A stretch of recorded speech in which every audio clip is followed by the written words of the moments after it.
What is up, everybody? Welcome to another wonderful episode number 16 at that. I actually remembered this week to say the episode number, to the RC Dirt Oval podcast with Alfie and Tim, who had a week off from racing, so I don't have a catchy name for you. What's up, Tim? What's up, Alfie? Oh, buddy. Same old, man. Life's been crazy. I know a lot of people have been asking, like, hey, man, where's the Facebook Live you said you were going to do? Yeah, it didn't happen. I've had a weird sinus infection and couldn't hear anything. So, yeah, that's that. What about you, man? No racing? You know what to do with yourself? No, I didn't. Actually, me and Josh Moser were messaging each other back and forth. I said, dude, I don't know why, but I'm like, don't know what to do with myself right now. Right. Yeah. So now you know how I feel. I haven't raced since the 1st of January, and I am going through major withdrawals, and we're getting a heat wave right now. And I was like, oh my gosh, today it was almost 60. And I was like, ooh, spring is coming. Let's go. You know? What's the way? What was the weather up your way? 60 today. Okay. For some reason. Yeah. I mean, we're supposed to get snow on Saturday. Yeah, I saw that. Makes absolutely no sense to me. I saw that. Yeah, we get rain out of that storm. And then next week, it's back in the 70s again. I got to find a track and go do some laps or something. So, for you, right, it's a big weekend, Motorama. Yeah. Yeah. I'm supposed to be racing Motorama. Work is kind of getting in the way a little bit. Ooh. But, yeah, so I got to work Saturday, but I'll get done at 2 o'clock. So I'll be at least to race on Sunday, probably. I'm probably just going to go to help some of my guys. Okay. Okay. So, are you still only doing mud balls? Yeah. It's mud balls only. There isn't anything else. Well, there's off-road, right? Yeah, there's off-road. Yeah. 8-scale and 10-scale. There's 3 RC tracks. Yeah. I've seen a lot of the major off-road guys, well, some of them, because I guess also Dirt Nitro Challenge is coming up soon and just had to Reedy race, so I think the off-road guys are really busy. Yeah. I know what I wanted to talk about on Facebook Live. We'll hit it here real quick. Big news from Associated, 6.1. Yeah. You got yours pre-ordered yet? Yes. What did you get, the 6.1 or 6.1D? 6.1. Really? Yep. And where are you going to run that at? I'm going to run it on loose dirt, off-road. Come on. Seriously? Yes, I am. Oh, yeah, absolutely. I thought that was I thought it's basically turf carpet exclusive now for the standard. It is, but I'll make it work. Okay. That's the plan. All right. Yeah, because it's got the really far forward laydown in it. Yep. And then the D has the, what do they call it? The layback transmission in it. Yep. Yeah, with Snoop Dogg named that or something. I mean, yeah. What do you think of it? I mean, I guess the biggest thing I saw from it, other than the transmission arrangement, was the easy access diff, I guess, 8 scale. Yeah, they did that with their A scale. Yeah. I mean, is it? I guess apparently to you, it's worth buying one for. Yeah, I'm planning on doing some off-road racing again this year. Okay. So any Friday nights that we're not running at Ultimate, and she has off from work, and I get the opportunity, pit stop is going to be my other track. There you go. That's cool. So you're going to be putting in a lot of time this summer. Yep. All right. I'm hoping. Yeah. So is that what the 6.1's going to be for? Is just off-road? Yep, Okay. strictly off-road. Okay. I think now would be a good time to pick up a 6, man. The market just dropped on those things. Yeah, I don't understand why, because there's really no, other than the transmission, there's really not that much of a difference between the 6.1. It's like that's like selling your 4.1 B4.1 to buy B4.2. Yeah, yeah.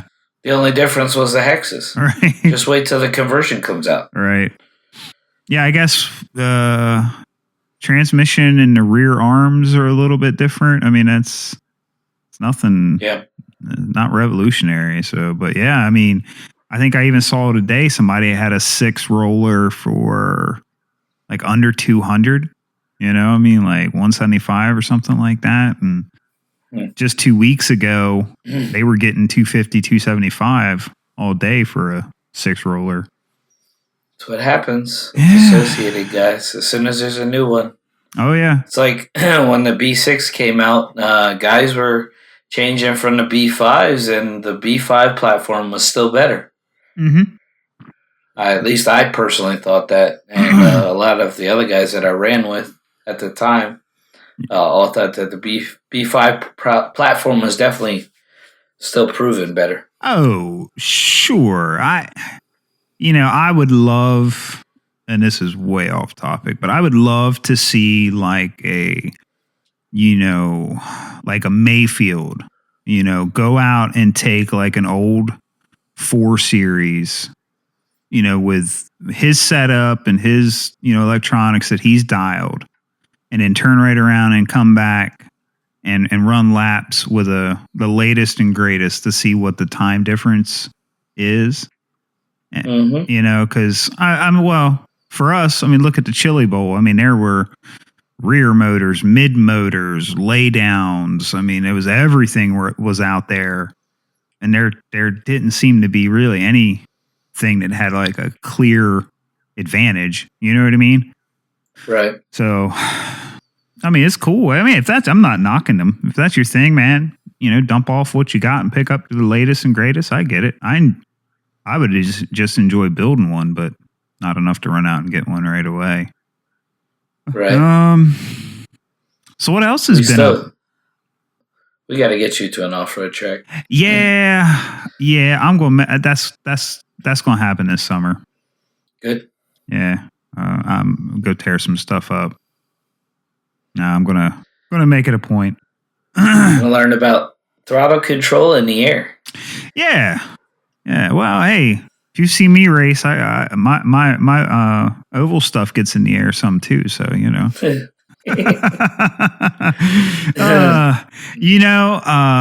Tim, we got to figure out how. So for the people who listen, right? Because I get messages every once in a while, man. And where's Tim at? I didn't even hear him in the interview. I wish you guys could see some of the messages that I get from Tim throughout the week of the smack talking. I don't do that, dude. You are like the king of smack talk.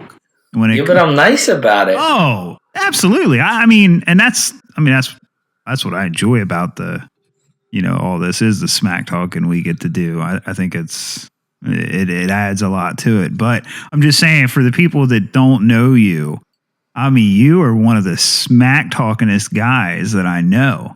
I love it. I think I'm just gonna start posting screenshots to it so that people can like go, oh man, he really does talk some smack.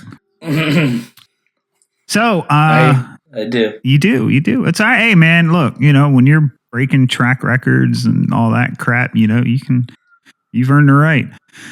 You think it's bad with you? You should see poor Josh Moser. Oh, I don't know. No. Because Josh Moser has been chasing my shadow the entire season. I mean, Josh Moser, I won't take that from him. He is a heck of a driver. Oh, yeah.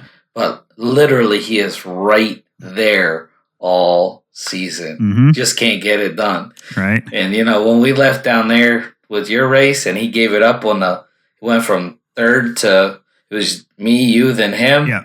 And he lost it on the last corner. Yeah. Dude, he was so quiet for at least the first 30 minutes. And anybody who rides in a car with Josh knows he's not quiet. Right. That was brutal, man. That was brutal. Yeah, I felt bad for him. Yeah. So we're closing in on like a month to the Ultimate RC Pit Stop Spring Sky Shootout. Does that sound right? Sky Spring Classic? Or no, Shootout, yeah. Yeah, something like that. Anyway, Ultimate RC Pit Stops indoor extravaganza, 3 days of racing at Charlottesville, Pennsylvania is coming up. And this will be one of the rare times that Tim and I get together. And so just to warn everyone, there will be lots of smack talking. I don't know. I'll be in your trailer, so it may not be that much. Well, I'm not gonna pit in the trailer, but I'm just bring it up. Yeah, I'm just gonna bring it up, put it inside, and then that way we can, at night throw all the tables and whatever I don't need to take back to the hotel. Cool. In it. Yeah, because like I'm a pack rat, man. Like when I go to a race, I take like everything I have RC. Even if I have my kids have like a toy grade car, I'll throw that in there. There might be a part I need to steal from it. So, dude, it's bad. When I went to the Chili Bowl, like I was just one person in a crew cab truck, and I didn't have room for passengers because like I had just the inside, the back of it loaded down. It was bad. It was really bad.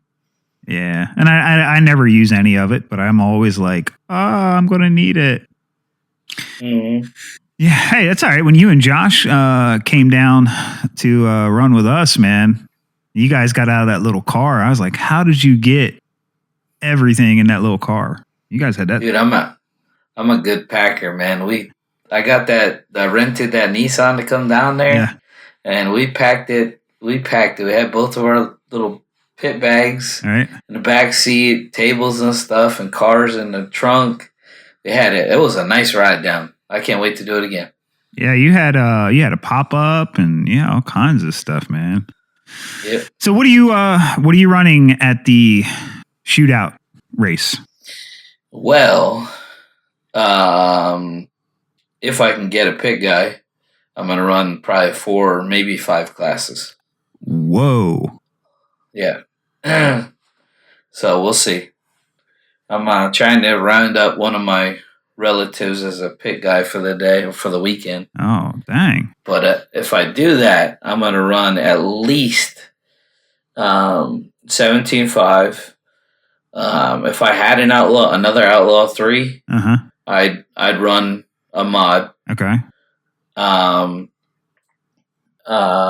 Street stock and late model, and I want to run Mud Boss because I've been having a lot of success with it, and I'd like to see what I could do up there too. Okay, stock. Yep. Okay. Yeah, I'm going to do 17.5 late model, 17.5 sprint. I guess street stock. Although I hate to buy a set of tires just for that one race, but I probably will anyway. Yeah, I'm on the fence about Mud Boss. I don't know. I haven't decided. Like it's sitting there ready to go. Other than a radio, that's one thing. I don't have a radio for it, but that's a minor thing. Sure, I can. For what? Stock Mud Boss. Oh yeah, that's right. That's a stock radio.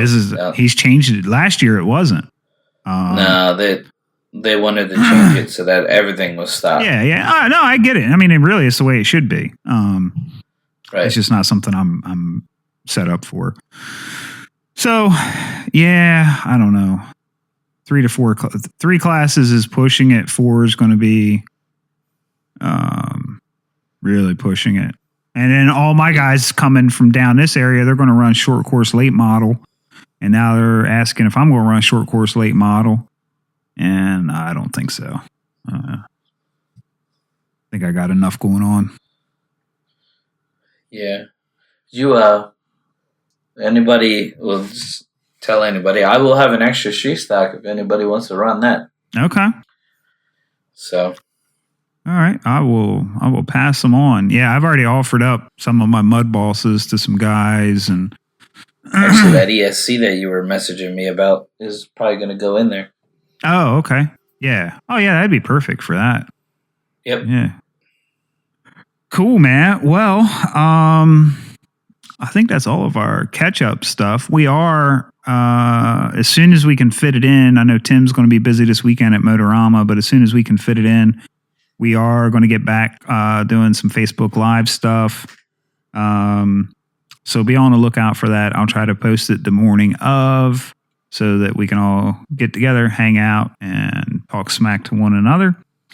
But other than that, let's take a quick break and let's come back with the one and only Scooter Allison.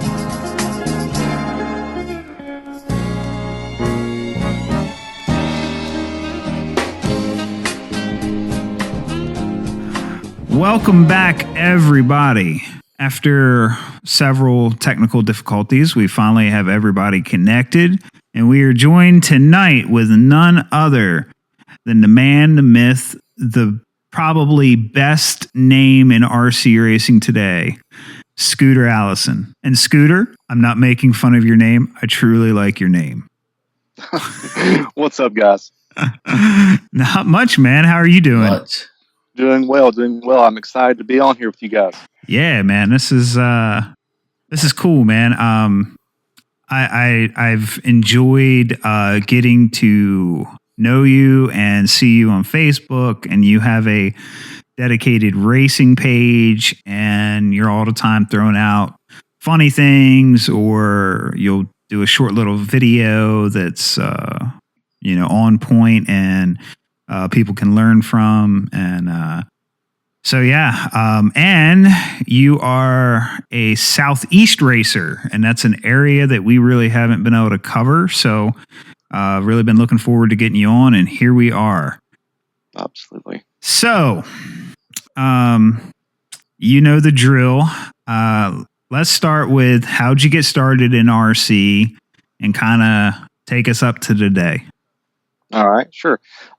Before I do that, I do want to say one thing to you and Tim, and that is that I don't know if I can speak for everyone, but I'll speak for myself, and I really appreciate you guys doing this podcast for the Dirt Oval community. Oh, yeah. And one of the things, and I've told you this before, Alfie, is it means a lot to me to be able to play the podcast in my vehicle on the way to the track with my kids in the car. I don't have to worry about censoring anything or afraid they might hear something they don't need to hear. But so that's a testament to you guys, and I really appreciate that. I just want to throw that out there. Oh, yeah. Heck yeah, man. Thank you. So anyway, yeah, about me. Well, we're going to go all the way back. We're going to go back to when I was just a baby. And I grew up in Asheville, North Carolina, and my mom worked third shift. And so my dad would want to go to the local stock car track there in Asheville. And so when I was just a baby, he would take me and I would sleep in the cab of his truck, and he would get up on top of the truck and watch the races. So I've been around racing for about 43 years now. Okay. Always been a big fan of the oval stuff. Like I said, we grew up there close to the heart of NASCAR and all that kind of stuff. And so I saw a lot of NASCAR drivers come through the track that we went to every weekend. Right. In 1986, we moved to Georgia, where we live now, and I was 11 years old. And I remember one day we were walking through the grocery store, and back in 1986, there wasn't cell phones, there wasn't social media, there wasn't all this stuff that preoccupy kids now. Sure. What we had were magazine racks. Mm-hmm. And I was looking through the magazines, and it was just a small section, probably about maybe a 5-foot section of magazines. And one caught my eye. It had a picture of a sprint car on the front of it. Mm. So I quickly picked it up. They're 11 years old, and I'm looking at it. And it was a magazine called RC Car Racing or something like that. Mm-hmm. RC Model Cars, I think that's what it's called. And I was flipping through it, and I realized I'm not looking at full-scale cars. I'm looking at radio-controlled cars. Right. And the picture on the front, I think, was a Tamiya Fox or something. Mm-hmm. It was one that had been converted for dirt oval. There weren't any purpose-built dirt oval cars then. Right. Except for the Custom Works Dominator. And so I picked the magazine up, and I run to my parents. I'm like, hey, can I get this? And they're like, what is it? And I said, it's a magazine. It's got racing stuff in it. My dad's like, you can't afford a race car. You're not old enough to drive. I said, no, it's RC cars. So that was probably, midsummer. Right. By the time school got back in, I had taken my little Nico car that we got from Walmart, and I had built a body for it, a little late model body. And I was running it around the yard and running around the house and everything. And I think they finally saw that I was pretty interested in it. So for Christmas that year, I ended up with a Bowlink Invader. Mm-hmm. And the Invader came in several different forms, but the one I got, I think it was the dirt oval version. Okay. But it had 3 shocks. They had a 4-shock version also, but I didn't have it. It was kind of rare. Okay. I had the 3-shock, the 2 in the front, the 1 in the rear. And we built that car. And we painted the bodies. We learned all this, stuff as we were going. We were completely noobs to all this. Sure. We didn't have anywhere around us to race. Okay. My dad did some research, and about an hour away there was a carpet track, and they raced on Sundays when they would configure it to oval. It was the road course on Saturday, Mm-hmm. oval on Sunday, and it was hard for us to get there on Sundays. We had church and everything going on. Right. But maybe about once a month, for about 2 or 3 months, we were able to go down there and race. And had a lot of fun. Beat the walls to death. I mean, I just didn't really know what I was doing, and I was doing the best I could. Yeah. So we had fun with that, but we kind of dropped off from traveling an hour away. Sure. And my dad built me like a little track in the backyard out of plywood, and I would go out there every day after school and just drive on that track and just race myself and try to beat my own time. Sure. Later that year, this was '87. They started building a track here in Rome. Mm-hmm. And around '88, they got that up and going. They had an oval track and an off-road track. Oval was the bigger, grew the bigger crowd at the time. Right. And of course, it just fit what I wanted to do. I was wanting to race dirt oval, so that's what we did. I graduated up to a gold pen RC10, and we raced that thing till it just couldn't race anymore. We changed the chassis on it. We put the McAllister lowering kit on it. We were the first ones to run a late model body on it, and everybody said it's too heavy, it'll never work, but it worked. We were the first ones to run foam tires. Nobody said those won't never work. They worked. Right. And we raced there for a couple of years. And then we were on our way back to visit some people back home, and we passed this track. It was about 2 hours from our house called the Sugar Bowl. And some of the listeners may remember the Sugar Bowl back in the the early 90s. It was the premier dirt oval track in the Southeast. Okay. They hosted so many different events, roar races, Norca, Mm-hmm. and they even had the Clay Oval World Championship from 1990 to 1993. Okay. So we started going there. We traveled there about, every week we'd travel 2 hours there, 2 hours back. And my dad was real devoted to me racing. Right. He would get me there. We'd have a good time. He was my mechanic. We placed well in the World Championship races they had. We did good at the Roar races, the Norca races. In '92, I won the stock World Championship. Mm-hmm. And, everything was just looking like a lot of fun. And they paved the track. Oh. And it was about that same time that I realized that there was more to life than RC cars. Right. There was also girls. Yes, sir. And so I said, wow, let me just let me take a break from this for a bit. And so for a couple of years we got away from that, and really just kind of lost interest in the whole RC scene. Right. But didn't lose interest in racing. And so around '96 we were able to pick up a dirt track car, a full size dirt track car, Mm-hmm. and we raced that till about 2000 or 2001 Mm-hmm. when I got married. Then there's a span of time there from 2001, 2004. I dabbled in some quarter scale racing. Okay. Tried to get back into full scale about the time our first child came along. And so that kind of put a halt to that. Yep. And I was learning as I was going. I knew there was a lot of stuff it took to race a competitive full scale program. You had to have money and you had to have time. Neither one of those I had a lot of. So I started looking into the resources for sponsoring and all that kind of stuff. Learned a lot about what it takes to be a sponsored driver, what companies are looking for, Sure. and how to leverage that to my own thing. But was never able to get back in the driver's seat with the birth of our son. So around 2011, I probably 2010, I bought a used Slash off RC Tech. And it was just hopped up. It had a bunch of aftermarket stuff on it, and somebody had just beat it to death on a skate park. But I got that, and I heard they were opening an off-road track about 30 minutes from my house. So I was like, whatever, I'll race off-road. I just want to race. Right. I went up there and visited, and I realized I was going to have to do a lot of changing on my car to make it competitive with what they were racing, to make it legal, really. Mm-hmm. So I didn't really want to go that route. And then all of a sudden on RC Tech, there was in the section for oval racing and large scale, whatever, um, there was a guy posted something about having a track. And it was about 45 minutes from our house. It was in his backyard. Mm-hmm. And so I went down there. I wanted to go check it out. And it was totally the most unique experience I've ever been to because he didn't want to really have races. He wanted to, but he really wanted to have a gathering. Okay. Yep. And so we went down there and I just wanted to watch. He said, no, if you're going to show up, you're going to drive one of my cars. I'm like, I don't want to. And he said, but you're going to. So right. he put me behind the wheel of a SD10. I didn't tell him any of my experience other than I had raced previously. Uh-huh. And I finished fourth the first time out with it. I went back about a month later, and he let me drive it again. I beat him. He wouldn't let me drive it anymore after that.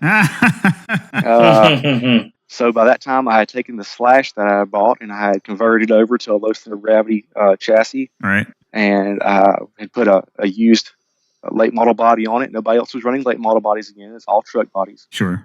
And we went down there, and nobody could keep up with me. And it's just been, from there, it's just kind of just taken off. Right. And so here we are now, was that 2011, some 7 years later, and we're still, just going strong, trying to do the best we can.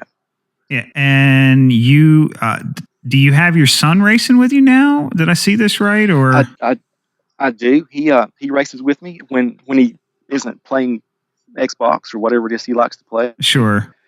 And that's, it's a great thing because that's how I got into it, was with me and my dad. And he taught me a lot of stuff, and I'm trying to teach him a lot of stuff. And it's just, that's really what this RC hobby is about. It's about having family, the RC family, your own family, blending those together. And it's great. It's something we enjoy.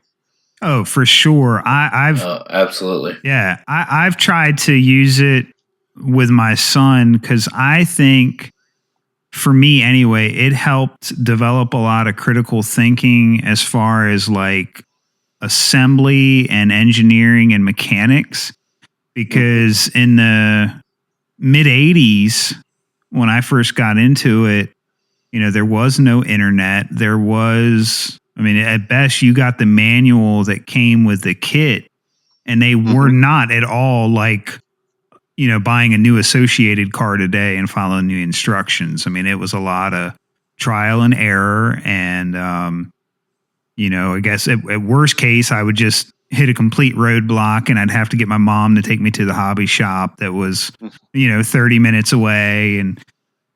But yeah, I try to get my son to, hey, well, look, this is how it's engineered. What do you think? And, because I think it has, what I learned then has paid dividends throughout the rest of my life. Oh, absolutely. We're dealing with RC cars, and they are a lot like their full scale counterparts, but just learning, like you said, the mechanics of how stuff works and why it works like that, I think can pay off in the future and make a big difference, especially if you can get a kid started young. Oh yeah. Then as they grow and as they kind of add to that knowledge, it helps you not just in racing, but in other stuff as well. Oh, for sure. For sure. So, no one can follow you on social media without seeing all of the hashtag ERC for the win. Okay. So you run Evolution Racing Concept stuff. What is the basis of your cars? Are they associated or TLR or? Well, the cars, our big thing down here in the Southeast is the short course late model. Okay. That's especially in Georgia. That's what you're going to find at pretty much any of the Georgia tracks is the primary class is a short course late model. Okay. It changes a little bit when you go up a little bit farther north and stuff, but that's our class here that we run predominantly. So with that said, my cars are based off of a Traxxas Slash. Oh, okay. That's kind of been my my basis since I got back into RC. But with that said, we're working on something right now that's kind of a mix between an Associated and a Slash, and we think it's going to be some good stuff. But with the weather the way it is in the southeast, it just hasn't gotten on the track yet. Right. So yeah, that's doubly impressive to be using Traxxas based stuff and having the success that you are. So yeah, that's cool. So it's kind of funny because where I live, we're kind of like on the honorary Mason-Dixon line. We have a canal that runs right through. It divides the state of Delaware in half. And it's always been, for the people who've lived here, anyone south of the canal, we're all considered Southern. Anyone north of the canal is, Northern. And so when I lived in Georgia, oh, where are you from? Delaware. Oh, okay, Yankee. Oh, no, wait a minute now. We drink sweet tea, eat cornbread, and collard greens. So but anyway, it's kind of funny because around me, short course late model is a popular class. But if you go just north of me, they don't run it. Like they're all on, they're car-based 10th scale late models. And I've seen to the west of me some in Virginia and then a little bit of, I guess, northeast Pennsylvania maybe does some short course late model. But yeah, it seems it's primarily a Southern thing from what I'm seeing. So you got short course late model. What other classes are they running down there? If you go north of Georgia, you'll find the 1/10th scale classes, the late model, the sprint cars. Okay. Even the street stocks. And then there are some tracks that will run the short course modifieds, but that's not the big draw in the South. And I've wondered about this because you go west and that's the big thing is the modifieds. Right. But if you look at the full scale racing scene, Midwest is a modified area. That's where they race a lot of full scale modifieds. Right. And down south, we run late models. That's just what you see at the local, racetracks you go to. The main classes are late model classes. Right. So I think that may be kind of why we tend to lean that way down here, because it's just seems to be, we try to emulate what we see at the big track, I guess. Sure. And you go up north like you guys are, you see a lot of the big block modified stuff, which we see those down here a little bit in the RC, the Mud Boss stuff. Right. But it's not as prevalent as if you go north. That seems to be a lot bigger up there. Oh, yeah. Yeah, it's also the big outlaw scene, too. Mm-hmm. Yeah, I remember when I lived outside of Atlanta and I got familiar with it and I stumbled upon a full-size dirt track or two and I was like, yeah, so, you guys like run, modifies, late models? And they're like, nope, late models, man. That's late it. Models. Yeah. Yeah, you go to one of our local tracks around here. Now, back, like I said, I raced around 96 to 2000. I raced some full scale, and we started out in the low division, which was the hobby stocks, and we had it was a street stock type class. I had a 72 Nova that I started with. But now you go to these racetracks in 2018, and every car looks like a late model. Yep. The hobby stock class, the super late model class, everything in between, they all look the same. Right. And it's weird. I mean, we like the late models, but there's no diversity in it. It's right. strange. Right. Yep. Yeah. When I was younger, anyway, street stocks were the smaller, street car, and then late models were full purpose built. It's definitely evolved. So, I guess soil wise, I've been fortunate. I do earthwork for a living. And so I've lived in Cincinnati, and that had me working in Indiana and Kentucky and Ohio and Midwest, and they have a super dense, super heavy clay. And then, of course, when I lived in Atlanta, the famous red clay. And I'm guessing primarily most of your surfaces you run on are red clay. Yeah, that would be correct. Most of the tracks here in the Southeast are going to be the red clay, super high bite, super smooth, just crazy sticky type surfaces. There's the one-off tracks here and there that will say they're a loose dirt track, and it's not so much that they're loose as just as much as they just don't have the red clay. Right. But the primary, the bigger tracks that you see down here, like I said, they're super smooth, and they're super just sticky. Oh yeah. And I don't know. I think that's the way we like it. I guess I don't know. I was talking to you about the Chili Bowl, and I asking you about the surface there, and you said it was almost high bite. And I was watching the stuff from live RC, and I'm like, that's not a high bite compared to what we have here. Oh, sure. I was looking at some of the stuff at Lawton RC in Lawton, Oklahoma, this past from their big race they had there last weekend. I was looking at the track, and it looks like it's packed in good. It looks like it's got some moisture in it, but it's not that red, sticky clay like we have here in the Southeast. No, I would almost think you guys probably have the best soil for building an RC car track, because unlike the Midwest clay, the red clay, you can work with it in an easy manner. Like, it grades out good. And then it turns to gum. I mean, it is just gum. Where the stuff, because you have a little more silt mixed in, and I'm getting way geeky on dirt right now, but you have a little more silt and sand in that red clay than like the Midwest. The Midwest clay is so thick and so dense that, like, when we would have to put in underground pipes, like a water main or something, we would have to encapsulate the pipe in fly ash all the way like 2 foot around it, because if you ever dug it back up, that clay compound's so dense, it would actually rip the pipe out of the ground.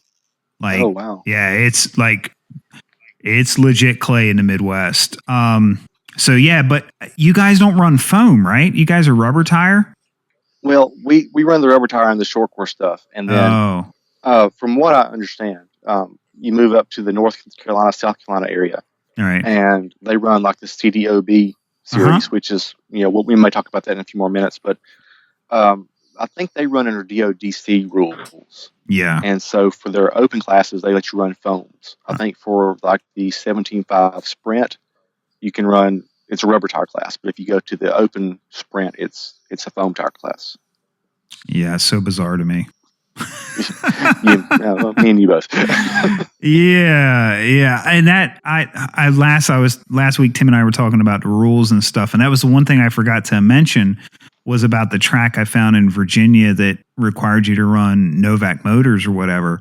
That's because that's still what the DODC rules say for 17.5 sprint. Right. You know, and it's absurd. And I listened to where you guys were talking about that, and I'm with you guys. There should be a national rule set across the board. Yeah. And, maybe have 2 spec tires, one that would work well on the loose turf and one that works good on the high bot. Right. And that way, you could travel. And, I'm wanting to go out to Oklahoma sometime. If finances work out, I'd like to go out there, and I'd like to go to Chili Bowl next year. Right. But the problem with that is that I'm going to have to do a lot of modifications to what I race, because it's so different than what the rules would allow out there. Right. So, some kind of a national rule system would just kind of make a lot of stuff easier. But I don't know if it would ever go over, because you've got all these little tracks that are like, well, I like things my way. Yep. And we're going to do that, but we're going to let you run this tire, or you can have this battery or whatever. Right. I don't know if it would ever really take off, but I think it would be a good thing if it ever did. Yeah, I agree. I think it's a dream, but yeah. So, you mentioned CDOB, which stands for Carolina Dirt Oval Bash. Is that correct? That's correct. Okay. Yeah. And that started as a very small, like a one-off race. Am I understanding that? And it's grown, or? Well, I don't really know all the details on the CDOB. I've Okay. followed their races for about 2 years now, and I know last year they were up to, I want to say, 6 or 8 series races. Right. And they have a really good turnout. Probably for the Southeast, that's the highest level of the series that we have down here, because it encapsulates, of course, North Carolina and South Carolina, but then you've got the racers from Georgia, Tennessee, Virginia, all in this area that try to make a lot of those events. Sure.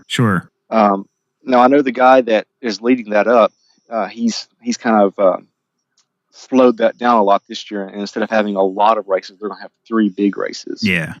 Which will make it easier, I think, for people to follow the series, because guys like myself, I'm 4 hours away from the closest CDOB track. Mm-hmm. So a 4-hour trip once a month is a pretty substantial haul, to try to keep up with something. Right. So I think it's a good thing.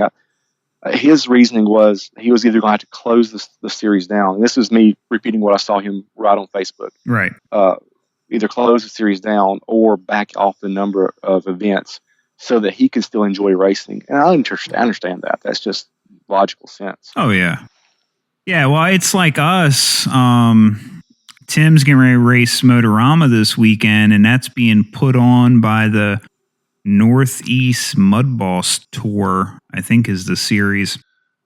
And they have, I mean, man, they race and race and race, and it's here and it's there. And I mean, there is no possible way I could make even a third of their races, and Right. and that's tough, because I mean, it seems like it's a good group of guys, but it's not worth it for me to just hit a one-off event. But like 3 spaced over a summertime, I think that's like perfect. Oh yeah. I think that's really, I think, what we need. Now, of course, in the Carolinas, all the tracks are within driving distance of each other, Right. for the most part. But then, like I said, the guys that come from out of town or out of state, it is a little bit of a haul for us. Mm-hmm. But I think with just a 3 series event, instead of having like a 5, 6, 7, you're going to have a lot more attendance, which should produce better racing. Oh yeah. At least I hope so. Yeah. No, I would think so. So recently, there was an announcement from Evolution Racing Concepts that you are now the team manager for, we're going to say, the Southeast. I'm not Sounds sure. good to me. Yeah, I'm not sure if Eric said it was the South or the East, but something like that. So congratulations on that. Thank you, sir. Yeah, man, good guy doing good things. I love that type of stuff. So what's that going to be different for you? Well, basically, it means I get lots of friends. It's funny. The whole thing with Evolution Racing Concepts is it's one of those things that I didn't expect to happen. I'm glad it did. Right. It's something that it means a lot to me that someone trusts me enough to let me promote their stuff and to support me in that, but also, like Eric, trust me to be this Eastern team manager. Right. Basically, what that means is that I get to kind of head up the Eastern team, so to speak. He wants me to find some drivers on the East Coast, right, that can promote his product and can do it in a way that is beneficial for not only ERC but also for the hobby in general. Right. We've got so many people out there that they just want to get that free ride or whatever, and that's fun, that's good. But we're kind of looking for people that can help propel the hobby forward and not just show up at racetracks and win races and pack their stuff up and go home. Right. So that's kind of going to be my responsibility on the east side of the whole of the United States, is dealing with that, dealing with the sponsorship concept of it, the promotional concept on the East Coast, right? Which we'll see how that works out. I'm hoping that I hope I can do a good job for them. I'm certainly honored to do it. Right. Because like I said, someone trusts me with their product. Yep. And to share that product with other people, the right people, put it in the right hands. Right. So, I'm looking forward to seeing where that takes us. Okay. That's cool, man. I'm excited for you. Look forward to see what's going to happen with that. Speaking of products, we just recently had Papa Willie's Traction Tonic step up and want to supply the podcast with the needs of Tim and myself for anything traction related. And I've heard it through the rumor mill that you're somehow associated with Papa Willie's Traction Tonic. I know you drive for them, but do you want to settle any of these rumors that are floating around the old interwebs? Yeah, that's me. I'm the guy behind the Papa Willie's Traction Tonic. Okay. And the whole thing started out. It didn't start out to be a business. It didn't start out for me to start selling this stuff. All right. What happened is I started doing some research, and that's one of the things I love about racing is doing research and understanding why things do things. Right. And I'm constantly studying, the chassis dynamics and the motor dynamics and even the aerodynamic concept. But the tires also are a big factor because ultimately that's the part that touches the track. Mm-hmm. And so where I was racing, nobody was really using anything, but people were starting to get the idea of using some kind of a traction compound on their tires. Right. And so I said to myself, if I can help them get something that will work without them having to go throughout all the process of trying different things, then, right. Let me see if I can do that. So I mixed up some things. I've been researching and found some stuff. And the first stuff I made worked pretty good. Mm-hmm. And so people were coming and they were getting it at the track and they were trying it and they were liking it. And so I continued working and I came up with another blend that worked really well on a different type of surface. And before long, people started, saying, "Hey, can I just buy this from you?" Right. And I'm like, "Well, I mean, I don't know what to ask for it. I don't know how to sell it." And they said, "Well, if you can just get it in a bottle, I'll buy it from you." So right. We started out just getting just some little cheap bottles from like the dollar store and just bottling that. We're selling it, at the tracks, kind of cheap. Yeah.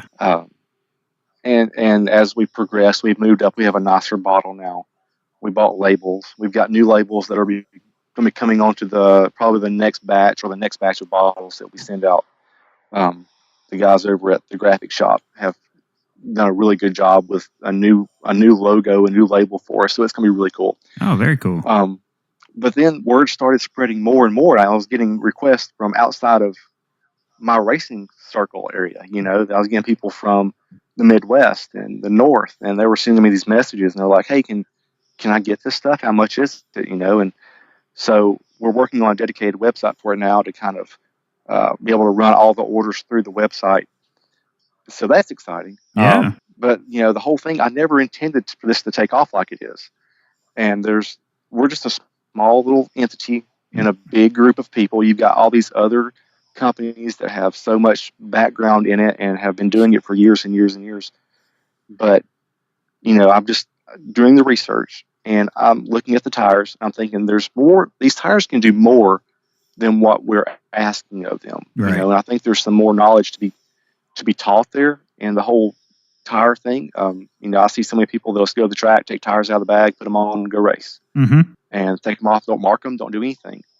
And I'm like, we can maximize your tires to get more traction out of them just by doing a few simple things. Just starting off with cleaning them, right. Keeping them nice and clean and bagged up, and then labeling them for what corner of the car they go on, and just teaching people how to break them in and stuff like that. It's a process that I'm enjoying being part of, and I'm hoping that as we go further and it becomes more of its own thing, it might help me as I look to be able to stay in racing for longer. So right. hopefully we're having good luck with it. Everybody that's tried it's enjoyed it. We just had a test done about maybe 3 weeks ago. A guy was testing it for us on carpet, and he said it worked great and had another order for me that I sent out this week to him to get some up to the track he's racing at. So, so far so good. I'm crossing my fingers that nobody comes across it and doesn't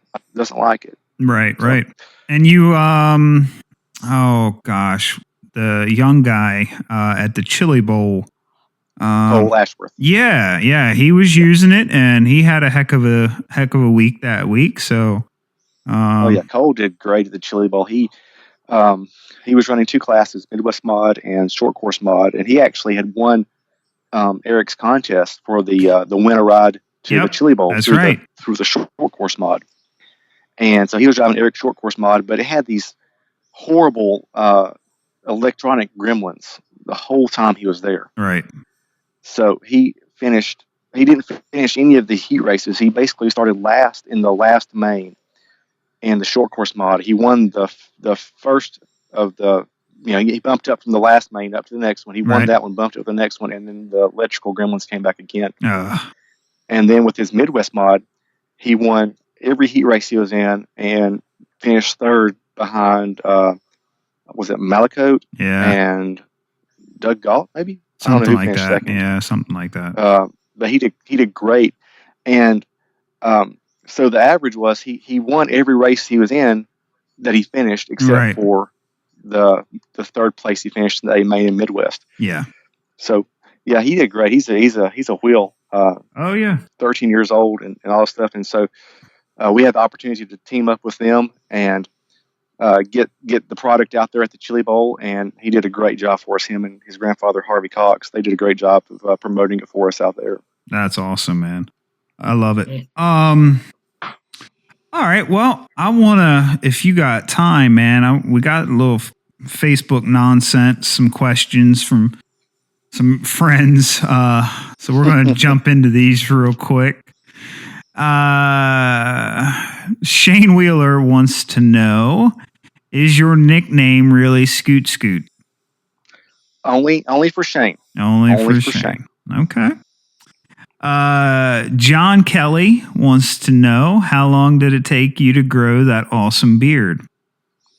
The awesome beard. This thing, this coming October will be 3 years that I haven't completely shaven my face. Okay.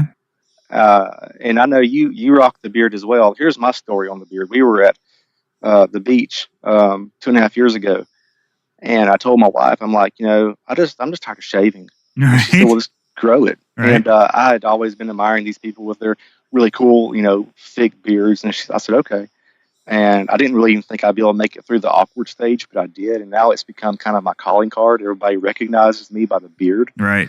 And everybody points it out. And then at least once or twice a week, someone wants to know when I'm going to shave it. Oh, okay. That just gives me more reason to keep it. So. Yeah, there you go. Yeah. Okay. So we'll geek out on beard talk for just a second. Do you ever? Oh, yeah. Hey, now Tim, I get to talk smack to you. You can't grow a beard. Yeah, because I can't grow it. That's right.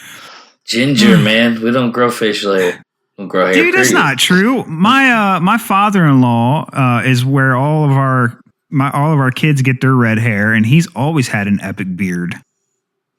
Well, yeah, I can't say that, I guess. It's just me. Buddy. People with red hair that have epic beards are really cool. Oh, yeah.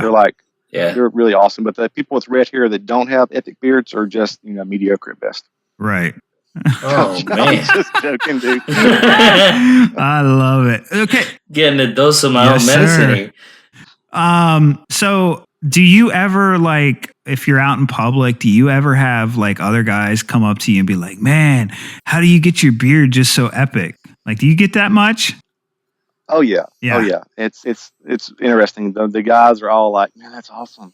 Yeah. And then every once in a while, a female will say, I like your beard. I think they're just being nice. Right. But yeah, guys are like, man, that's an awesome beard. That's really cool. Yeah. It's definitely a unique conversation starter. Oh yeah. Yeah. And I'm sure you have the same effect, right? Oh yes, man. We were just in a restaurant the other night, and as I was walking out, this big table, they were like, hey man, what's the secret to keeping your beard looking so good? Are you using waxes or balms or, what do you do? And like, yeah, it just went into this whole thing. And the guy was like showing me his beard. He's like, oh, but it's just doing this and I can't keep it looking good. And I was like, yeah. And my wife was like, yeah, he spends more time sometimes getting ready than I do. I was like, yeah. Oh yeah, you got to put the product in it, and you got to make it look nice. I mean, oh yeah, that's one thing. I don't want it to be nasty. People always they say, man, do you get food caught in that? And I'm like, well, sometimes, but I'll wash it out. Absolutely. It's just part of it. That's the worst though. When you're eating something and you can't see it. Yeah. Do you ever have that problem? Absolutely. Man, that's the worst thing. My wife's like, you got like pizza in your beard. I'm like, I'm saving it for later. Yeah. Yeah. All right. Jake Carter. That's a good dude too. Jake wants to know, what is your favorite thing about racing RC and what is your most remembered moment in racing? Well, oh man, this is going to be a story. So just, sit back and relax. All right, man. Probably my favorite thing about racing is, like I mentioned a few minutes ago, it's just family. Mm-hmm. When we get to the track, we're family there. We've got our racing buddies who, we go out of our way in the pits to help get back onto the track. But when we're on the track, we're competitors. Yep. But that also goes, true for your real family. Like I said, I take my kid with me and we have a good time with it. And it's bonding. And on the way home, we're always talking about how we did. And he's telling me the story about how, he would have lapped him more or he would have won or something like that. But my most remembered moment, there's two. And one of them I kind of already touched on a little bit, was 92 when we had the World Championship at the Sugar Bowl, and I won that. It was real special to me. My mom had just passed away a couple of months prior because, due to lung cancer. So it was just me and my dad, and we were just trying to get by. We had this big void in our life, and we'd already signed up for the race. And the way it worked out, we traveled back and forth. It was a 2-hour trip there, but okay. It was just more convenient for us just to travel back and forth. Sure. Well, Phantom Racing was going to be a sponsor of the event, and for some reason the representative couldn't make it. So the track let us have their hotel room. So we stayed in the hotel room. Oh, wow. And we raced, just really hard, and end up winning that particular class in the World Championship over some pretty tough competitors. And that was a really big thing. But I wouldn't say it's the biggest thing I remember. My favorite memory, we were at this little track, and it was the one that was here in Rome, Georgia. And this isn't to brag. It's going to sound like I'm bragging, but I'm not. We had just won like every race for like how many weeks, but it was just like to the point where we were just winning every week. And we heard some rumbling that there was going to be some protesting. Oh. So I remember coming down off the driver's stand, and there I was, probably, I don't know, maybe 13 years old. Mm-hmm. And I see some guys over there getting some money together. And back in those days, around 88, 89, we just had the brushed motors, and they were the 27-turn stock motors is what we ran. Okay. And so my dad said, "What's wrong?" And I said, "They're going to protest this, So we took it up to the pit area, and the guy who owned the track, he took the money, he took the motor out of the car, or we took the motor out of the car and gave it to him, and had to beat it open by hitting it on the armature, knocked it apart. Right. And they, as crudely as possible, with the limited resources they had, they checked every aspect of that motor from top to bottom. They checked the winding, they checked the gauge of the wires, they checked as much as they could with what they had. And the guy who owned the track said, "Guys, I can't find anything wrong with the motor." Right. And my dad's like, "Well, do you want to know my secret?" Because my dad tuned all motors. Okay. And they're like, "Yeah, we want to know the secret. What's the secret? If you're going to tell us, let us know it." Right. And he walks over and he puts his arm around me. Uh-huh. And there I was, like I said, 13 years old. He said, "This is my secret right here. My boy can drive the car." And that was one of those, bonding moments for me and my dad. Yeah. That I hope to have with my son one day, when I can stand up for him and say, "Hey, this is why the car's running good. It's nothing that I'm doing. It's nothing that we're doing. It's just him." Right, right. And so it was a cool experience, and that's probably my most favorite RC memory from all time. That's awesome. All right. Now's when I wish I had like a really cool sound effects button set up. Greg Morrow wants to know, Are you the real John Cena? Man, Greg, okay. So here's the backstory on that. Okay. About a year ago, my son will be 11 in April. My little girl will be 6 in March, but my son will be 11 in April. And about a year ago, he got this kick where everything he talked about John Cena. Yeah. John Cena, everything. I mean, he can make the chair squeak while we're eating dinner, and we're like, what is that? And he goes, John Cena. Yeah. Yeah. And so it just went on and on and on. So finally, I'd had enough, and I just didn't have any other way to vent my frustration other than to call John Cena out on Facebook. And so I would write these kind of epic letters to John about how he wasn't helping the cause and all this stuff. I mean, just all in fun. Yeah. And so everybody kind of picked up on it, and was laughing at it with me, and Greg was one of them. And so we talked on private messenger about how, with the whole wrestling scene and all this kind of stuff. And it was kind of a fun thing, but yeah, he hasn't mentioned John Cena in about maybe 6 or 8 months. He'll probably call him out tomorrow when I can go back on Facebook. That's fun, man. Shane, he's double dipping. He puts in 2 questions this time. Are you ready to move to the Midwest yet? Shane is one of my teammates on the Evolution Racing Concepts team. Right. And selfishly, yes, because they race about every night of the week out there on the ovals. Yep. They have, they've got indoor tracks, outdoor tracks. Their weather works well for them. Mm-hmm. And selfishly, if I was a young man and was not married and tied down, I would probably already be out there. But it's just right now. It's depending on where God leads us in the future, and if He leads me to the Midwest, then I'm all for that. Right. If He if He doesn't, and we stay here, well, then I'll just have to make trips out there occasionally, and I'm wanting to do that. It's like I mentioned before with the ERC thing. I'm really the only guy that has never been with the rest of the guys. Right. It's to my knowledge, Eric has met every other driver he has face to face except for me. Right. And I hope that will end this year if our finances work out where we can get out there and race them. But I would like to move out there. I think it would be a good fit for us. I think it would definitely be a nice opportunity to get more wheel time. But we also have lots of family that's holding us here, and that's not a bad thing either. So, no. In due time, Shane. In due time. There you go. Well, I didn't write this out on the Facebook questions, but I did have a question for you, only because I know the area you live, having been there before. How often do you eat at the Dwarf House? At least twice a week. Okay. And good man. I tell stories like everything, don't I? My little girl, like I said, she'll be 6 in just a few weeks, is the pickiest person I know. All right. And I'm not picky, and my son's not picky. My wife, she's not as picky as she was whenever we first met. But my little girl will only eat a few things, and one of the things she'll eat is Chick-fil-A chicken nuggets. Oh, yeah. And she would probably have them every day if we'd let her. And there's been times when we've been there 4 or 5 days a week just so she would eat something. Right. But we go there a lot. So for anybody who doesn't know, the Dwarf House is a Chick-fil-A in Rome, Georgia that's extremely unique. And is it the first Chick-fil-A, or is it just built that way for some other reason? It's just built that way for, I think just sentimental reasons or whatever. Okay. Just, trying to get a new angle on it.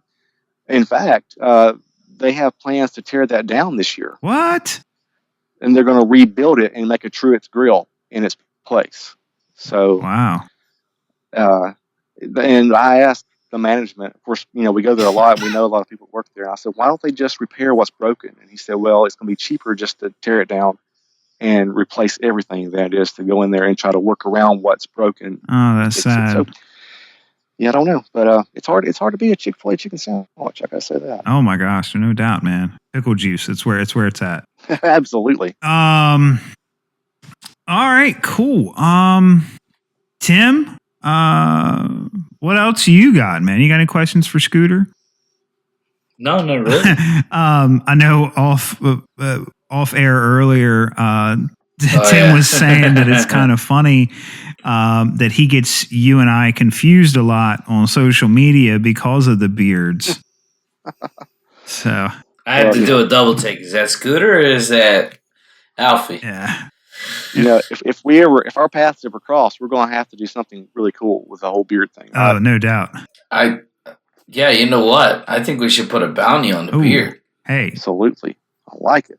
Whoever places lower has to shave the beard off. Oh, wait a minute. Hang on now. Wait a minute. I don't know. Alfie's pretty quick. You gotta be careful with Alfie. Alfie's a sleeper. Alfie, how much time you got on your beard?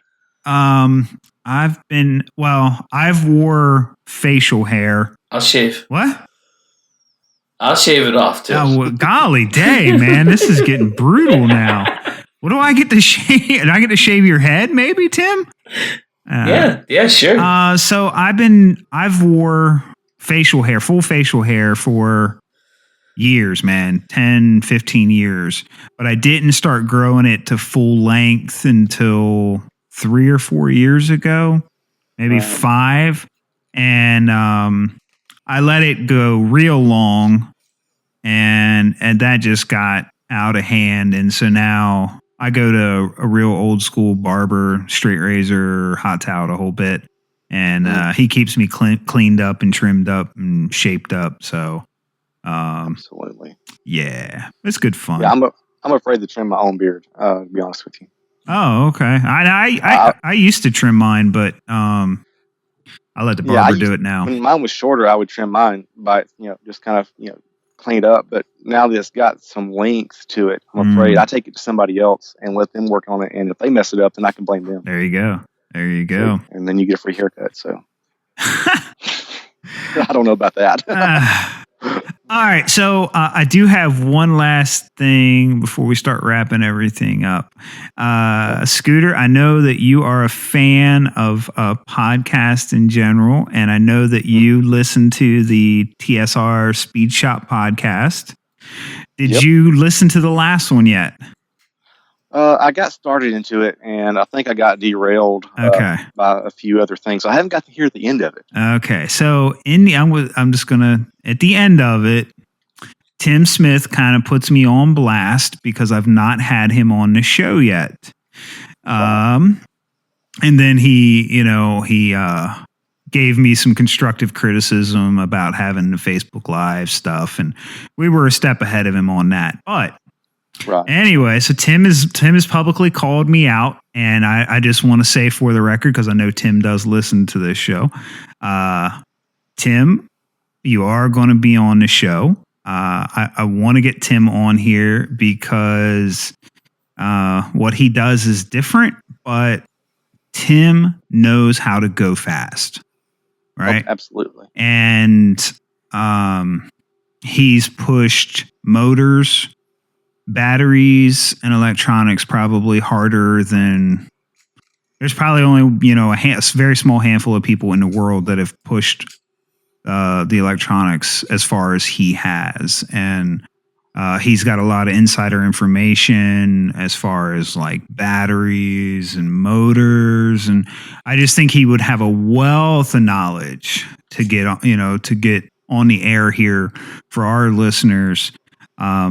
But I did want to warn the listeners that Tim Smith of Tim Smith Racing, he's a bit of a character, and he brings a lot of excitement and energy and entertainment to the show. Would you agree with that, Scooter? Yes, I would. You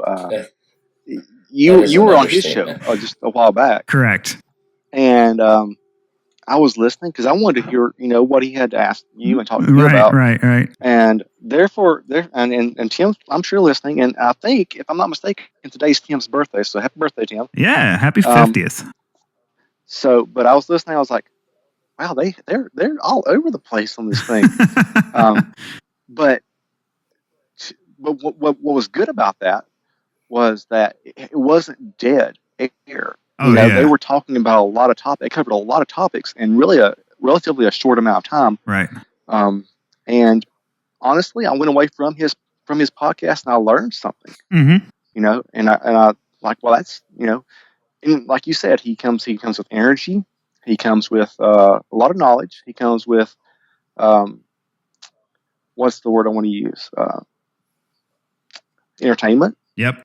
So yeah, I like to follow Tim on his stuff. I follow him on the Facebook stuff, and I try to keep up with him on the podcast. Yep. And I even looked him up. I was trying to find some stuff out about a Grapner radio. I don't know if you know anything about those or not. I do. I actually found where he did an unboxing video. So it was kind of cool that I was able to kind of follow him through that. And I knew what he was talking about because I was looking at mine as he was unboxing it. And so, yeah, he's on it. He knows his RC stuff. Oh, yeah. And I mean, for anybody who's not familiar with Tim, I mean, Tim's pushed the 200 mile an hour boundary with an electric RC car. And there's, as far as I know, there's only one other person that's been any faster than him. And we were talking about tires earlier. Yeah. One of the things I noticed whenever I was watching some of the stuff about him on YouTube videos and then following him through Facebook is the construction of the tires that he uses for those passes, because you can't just run like what we consider, quality RC tires. Right. They've got to be He's got to be able to withstand the 200 miles per hour and the RPMs that are put to those through the axle, or they'll just shred. And it's just stuff like that where he's engineered stuff like that. It's amazing. Oh yeah, and oh man, this is terrible. I can't think of the name of the show, but on Netflix, there's a show with the guy Grant who was on MythBusters. And they did an episode about going fast, and Tim's on that episode, and they were attempting to break the 200 mile an hour barrier with an RC car. And so they'd go and do wind tunnel testing. The name of the episode is called White Rabbit. I know that much. So maybe if you just search White Rabbit in Netflix, it'll come up. Okay. But it's a fascinating show just to see, kind of like that MythBusters approach to an RC car. And it's nice to see RC cars getting some love on a TV show like that. But the one thing I did, because I don't know when we're going to get Tim on here. He's busy. We're busy. He's West Coast time zone, all that. I just want to kind of brace all of our listeners for when it does happen. And they say that, imitation is the highest form of flattery. So I just want to give everybody a little quick taste of Tim Smith. So Tim Smith breaks his show down into segments. And he'll do like a news segment. He'll do this.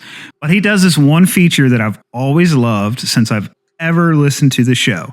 And it's the RC word of the week. And it would be things like camber, toe, caster. I heard one they pulled out a while back. I'll see if either of you two gentlemen know this.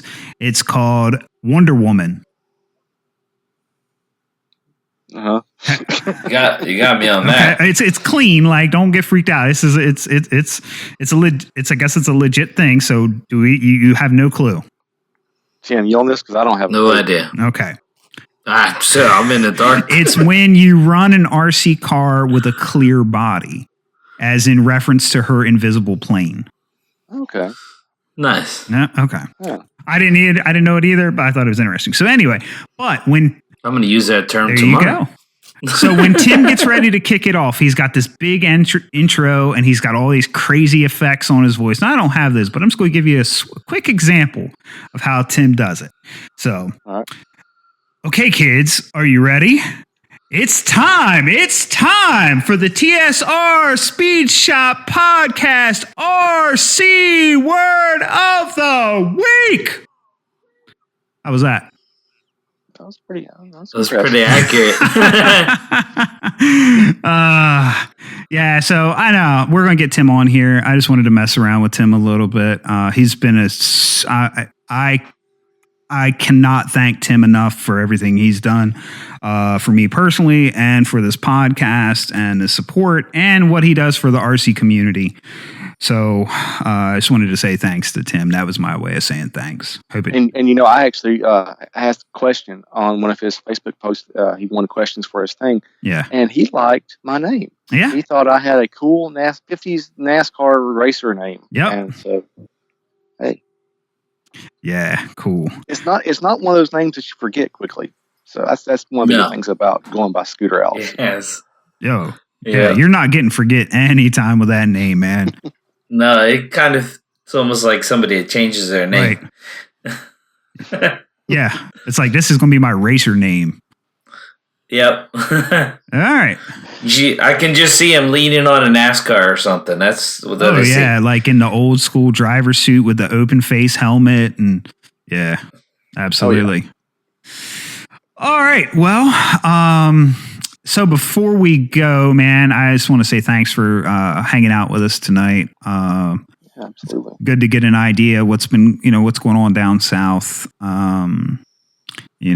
Part of our thing is just trying to bring exposure to the different areas, and I've been really curious to what's going on down there, so I appreciate that. Absolutely. Before we go, you got anybody you need to thank, shout outs, all that good stuff? Oh yeah, I got we got to thank the folks that make it happen. Yep. First and foremost, let me just say, all glory to God, because I'm a believer, and I think that's cool. Yep. That I was talking to some teenagers a couple of weeks ago about the Super Bowl, and I said, "Do you think that God cares he won the Super Bowl?" And they're like, "No." I said, I don't either. I don't think God cares. A lot of times we hear sports people say, thanks to God for that win. I don't really go for that. Right. But I do think God gives us the passions and the abilities to do stuff and the desires. And so, I try to give him credit where he's due. But yeah, we got to thank God. Thank the Absolutely, wife and kids. Yep. And if it wasn't for my wife and kids, they put up with this stuff. I've got a pile of RC stuff in our living room that from where I've been working on stuff and tinkering on stuff. And my wife just kind of looks and just walks past it, and she don't say anything about it. It's great. Right. Then you get to the guys that help me, like Evolution Racing Concepts and Eric Hancock and his whole team. When I first asked or talked to Eric about being part of the team, I'd never expected to be as involved as I am now. And right. I really am glad to be part of it. I think he's doing a great job, and he's got some great people on his team. Shane Absolutely. Thriller, yep. And some of these other guys, Cole Ashworth, Tyler Kelly. I can't name them all, or I'll forget somebody. Right. But just some really good guys. Of course, I want to thank the people that support the Papa Willies, because that's what's funding. What little I make off of it is what's funding my racing. Right. And without their support, it wouldn't be off the ground. Got to thank Big T's Apparel, and here in Georgia, a guy named Tim Rudisil. He does some really awesome T-shirt designs. He's working on all of my my team shirts that I'm wearing this year to the big races. He's helping me with that. And I've got to thank Chris Vieira's nickname service, because back when he posted that on Facebook, I asked him if he would sponsor a guy, and he said yeah, and so he gave me the nickname Scrambling. Okay. And I don't really know if I like it. I haven't really adapted to it yet, because it sounds to me like I'm trying to get things together in a hurry, like I'm not quite organized. So I don't know if I like Scrambling, Scooter Allison, but I don't know. It's got a good ring to it, man. I didn't have to pay the $14.99 like some of the other guys did. Yeah, I got ripped off. I'm sorry. Yeah. I think we both did, honestly.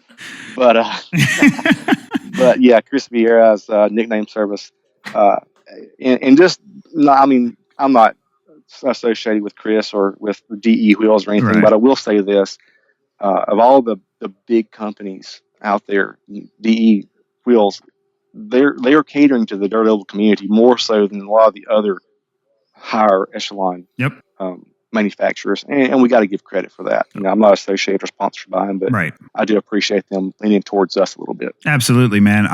And that was why I chose DE Wheels to run on my stuff. I was like, if they're willing to put out dedicated dirt oval things, they're going to get my money. And they make a good product. And Dave and Chris were both at the Chili Bowl, and I can't say enough about a company like that really showing love to the community. So yeah, I agree with that 10 times, man. Good stuff. Absolutely. I've been running DE Wheels for years. Yeah. Yeah, on the off-road mainly, but using all them on my oval stuff too. So yeah, now that I've had to go out and buy bearing wheels, ugh. I haven't done that yet. I converted mine to I heads. had a SC10 front end on my stuff today, just checking the fit and geometry, and it fits. And I could throw a hex on there right away, but I just didn't like the way the geometry looked. And I said, by the time I buy this stuff to convert it over, it's 30 bucks a car. So it's $60 for the two. And I can buy 8 wheels, I think, for $30. Yep. So I said, nah, I'm just going to stick with the design geometry and go to running bearings. It is what it is. But what if you're at a race and you need a tire and a wheel and there's nothing on the shelf except for hex? I don't know, man. Thankfully, I carry everything that I literally own to a big race. So yes, he was just talking about that. I think a podcast y'all should do sometime is just talking about what you need to take with you to like your weekly race versus a big race, and just have like a checklist. Because I mean, I'll pack everything just to go race a weekly race. Oh no, I don't. I don't do that. I like because I want to be prepared. If I'm there and I need my soldering iron and I don't have it, I don't want to depend on somebody else. Right. To have a soldering iron or just. That's the first thing that comes to my mind, like a Dremel tool. I borrow one, but I don't want to depend on anybody. So I'll pack everything. A lot of times I'm so overpacked, but if I have it, I don't need it, and if I don't have it, I do need it. So no, I think it was Tim that actually brought it up about we want to do a segment, at least if not a whole episode, on like what do we use to transport our stuff, tips and tricks like that, like the Tupperware container with the shoe good brush in it for cleaning your tires, all that kind of little stuff. And packing. I think we could do a whole episode on that. Oh yeah, that's one of my things. Is I'm really into the repurposing stuff. Like that, like the Tupperware brush thing, right? And all that kind of stuff. In fact, I've got an idea that I want to post up on either our Papa Willie's page or my Scooter Allison Racing page before long. A new way to do some tire cleaning that's a little less. I have to tire off the car and stuff like that. So right, maybe that'll be good stuff. Help somebody. It might be a flop. I don't know. Yeah, cool, man. Well, that brings up a good point. So where can people find you? Facebook, I guess, is the easiest. Yeah, definitely. The best way to follow me with the racing stuff is through the Scooter Allison Racing page on Facebook. And I try to, I use that for my, to kind of promote the people that help me. Right. I also try to post some things on there, some tips and a few how-to things. I'm really wanting to lean towards the video, avenue of that, where we do some decent quality. It's not going to be like Hollywood effects, but some decent quality video with some good sound and explain some stuff, chassis stuff and stuff like that. I'm no super expert by any means, but I think that some of the stuff I've learned and I've studied, I might could help some people along the way. So that's the easiest route right there, is to find me through the Scooter Allison Racing page, and then you could always check out the Papa Willie's page and see what's going on there with the guys that are using my product and find out more about that stuff. Cool, man. Well, Scooter, it's been an absolute pleasure. I hope we can get to do it again soon. Yeah, man, and we'll just keep our eyes, see what's going on with you. Everybody that, go out and like his pages and follow along. And Tim, you got anything else, man? No, sir. Cool. Well, Tim, good luck at Motorama this week, man. And, that was the other thing. Be on the lookout, man. Get some spy shots of the B61 stand-up prototype transmissions that are going to be there. Oh, yeah, that's right. They'll be there. They're going to be there for sure.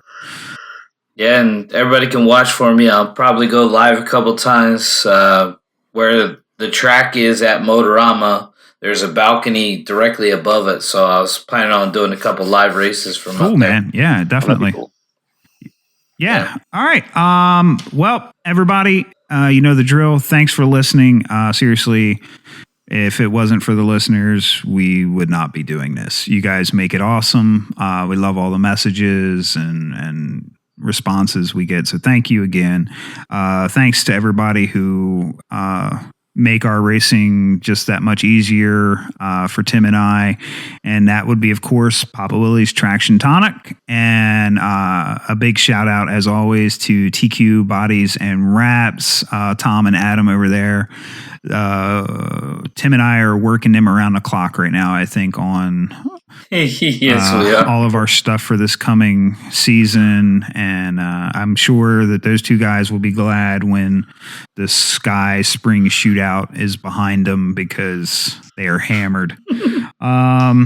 So yeah, guys, if you're just listening and you don't know, you can find us on Facebook at facebook.com/RC Dirt Oval. You can find us on the World Wide Web at www.rcdirtoval.com. And Tim Smith, if you're still listening, thank you for still listening. And everybody, we will catch you next time. That's a wrap.